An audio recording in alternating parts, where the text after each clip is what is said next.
अजित पवारांच्या कुटुंबातलं जर कोणी भारतीय जनता पक्षाच्या माध्यमातून उपमुख्यमंत्री होणार असेल तर हा सर्वस्वी त्यांच्या पक्षाचा आणि त्यांचा कौटुंबिक विषय आहे. ह्याच्यावरती इतर कोणी मत व्यक्त करण्याची ही वेळ नाही, ही अजिबात वेळ नाही. त्यांच्या पक्षाचे जे नेते आहेत, त्यांच्या पक्षात नेत्यांची फार मोठी फळी आहे. प्रफुल्ल पटेल राष्ट्रीय नेते आहेत, सुनील तटकरे राष्ट्रीय नेते आहेत, छगन भुजबळ राष्ट्रीय नेते आहेत, बरं का. असे असंख्य त्यांच्या पक्षामध्ये राष्ट्रीय नेत्यांची फळी आहे.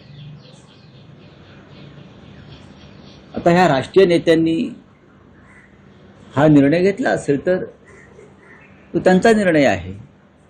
त्यांच्याकडे त्यांचा पक्ष सत्तेमध्ये सहभागी होता आणि शेवटी हा निर्णय अमित शहाच घेणार आहे. अमित शहाने निर्णय घेतला असेल. पण रावसाहेब, आत्ताच शरद पवारांची पत्रकार परिषद झाली. शरद पवार असं म्हणतायत की मला या निर्णयाविषयी काही माहिती नाही आणि त्यांच्या पक्षाचे नेते, मग त्यात काही प्रफुल्ल पटेल आहेत, सुनील तटकरे आहेत, अशा मंडळींनी हा निर्णय घेतला असावा. या बाबतीत काही माहिती नाही. असं आहे की ते बरोबर बोलतात. तो एक स्वतंत्र गट आहे. अजित पवारांचा पक्ष हा स्वतंत्र गट आहे. त्याच्यामुळे शरद पवार साहेब बोलतात ते योग्य. कोणालाच माहीत नाही त्याविषयी ना.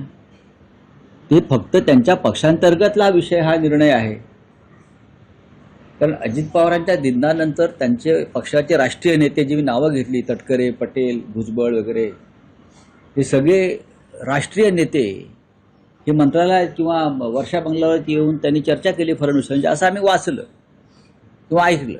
त्याच्यामुळे हा त्यांचाच विषय आहे आणि त्यांनीच निर्णय घेतला असेल.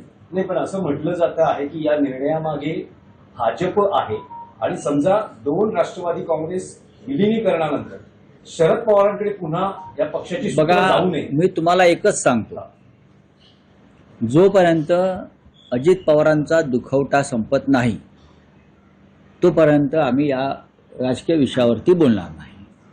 बोलण्यासारखं भरपूर आहे पण बोलणार नाही. भारतीय जनता पक्ष हे मढ्याच्या टाळूवरचा लोणी खाणारा पक्ष, एवढंच मी सांगू शकतो. भारतीय जनता पक्षाला दुखवटा, दुःख या विषयाशी त्यांचा कधी संबंध आलेला नाही. त्याच्यामुळे हे जे पक्ष आहेत हे मढ्याच्या टाळूवरचे लोणी खाणारे पक्ष आहेत. पण ही वेळ त्याविषयी बोलण्याची नाही. शरद पवार यांनी पहिल्यांदाच मागितलं की दोन्ही पक्षांच्या विलिनीकरणाची चर्चा सुरू होती. मी त्यात नसलो तरी परंतु चर्चा सुरू होती आणि दोन्ही पक्षांनी एकत्र व्हावं अशी देखील अद्याप माझी इच्छा असल्याचं त्यांनी सांगितलं. ठीक आहे. बघा, अजित पवार असताना हे शक्य दिसत होतं असं मला वाटतंय. असं पवार साहेबांच्या बोलण्यातून जाणवत आहे. आता पुढे काय त्यांच्या बैठकीवरची मी कसं काय बोलणार. नाही, पण जयंत पाटील आणि अजित पवार यांच्यात चर्चा सुरू होती आणि 12 तारखेला त्या बाबतीतला निर्णय जाहीर करणं. मी काय बोलणार. बघा, तुम्ही माहिती आहे ती आहे ना माझ्याकडे माहिती आहे. कारण तुम्हाला माहिती आहे की माननीय पवार साहेब असतील, सुप्रियाताई असतील, जयंतराव असतील किंवा आम्ही स्वतः इतके वर्ष राजकारणामध्ये आहोत, काही ना काहीतरी माहिती सूत्रांकडून, आतल्या गोटातून किंवा संबंधित व्यक्तींकडून येत असते, चर्चा होत असतात.